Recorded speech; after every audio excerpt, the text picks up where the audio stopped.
পানি ভালো করে মারিস, মশলাটার জন্য ভালো মাখানো হয়। আচ্ছা এ, ভাই। কই রে, কি করতেছিস? খোয়া তাড়াতাড়ি নিয়ে আয়। কি রে, বালি নিয়ে আসে না কেন রে?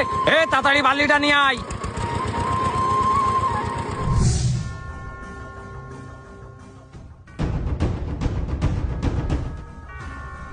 দেখছেন ভাই, আপনার এলাকায় কত বড় একটা প্রজেক্টের কাজ চলতেছে, আর আপনি জানেন না। আমি কিন্তু আপনার এই প্রজেক্টের কথাই বলছিলাম। এই প্রজেক্টের কন্ট্রাক্টর কে রে? ভাই কন্ট্রাক্টরকে সেটা তো জানি না, এখানে খোঁজ নিলেই পাওয়া যাবে। আরে আমার তো সময় নেই, টাইম নেই, ব্যস্ত রাখ দে। এই ছেলে, এই এইদিকে আসো তো। কি ভাই? তোর এই সাইডের কন্ট্রাক্টর কে? সাইডের কন্ট্রাক্টর তো ওই যে ওই জায়গায় রয়েছে। যা ডেকে নিয়ে আয়। আচ্ছা ঠিক আছে ভাই, তাড়াতাড়ি যা, যাচ্ছি। ভাই দাঁড়ায় রয়েছে। কন্ট্রাক্টর ভাই, আপনার সাথে যেন কারা দেখা করতে আয়েছে। কারা দেখা করতে আয়েছে? ওই যে ওই জায়গায় দাঁড়ায় রয়েছে। উনারা কারা আমি তো চিনি না। দেখি কারা। আচ্ছা ঠিক আছে, চল।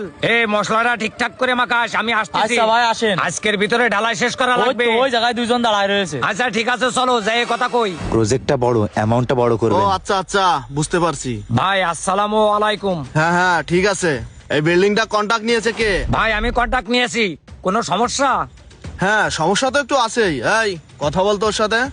আপনার যত সমস্যা আছে সব সমস্যা ভাই দেখবে, আপনি কোনো টেনশন করেন না। ভাই আমার তো কোনো সমস্যা নেই।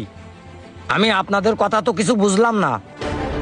আরে ভাই, না বুঝার কি আছে? আমি তো এখানে না বুঝার কিছু দেখছি না ভাই। এত বড় একটা বিল্ডিং এর কন্ট্রাক্ট নিয়েছো আমার এলাকায়, আমি জানি না। এই ওনাকে একটু বুঝিয়ে দে তো। আরে ভাই বাংলা বুঝেন না? এত বড় একটা বিল্ডিং কন্ট্রাক্ট নিয়েছেন, এলাকার বড় ভাইয়ের একটা চা পানি খরচ দিবেন না? ও, চা নাস্তার খরচ? ও ভাই চলেন, পাশে দোকান আছে, চলেন চা নাস্তা করে আসি। এই তোর কি মনে হয় চা নাস্তা খাওয়ার জন্য আসছি তোর কাছে এখানে আমি? আজকে বিকালের ভিতরে 1 লক্ষ টাকা ম্যানেজ করে রাখবি আমার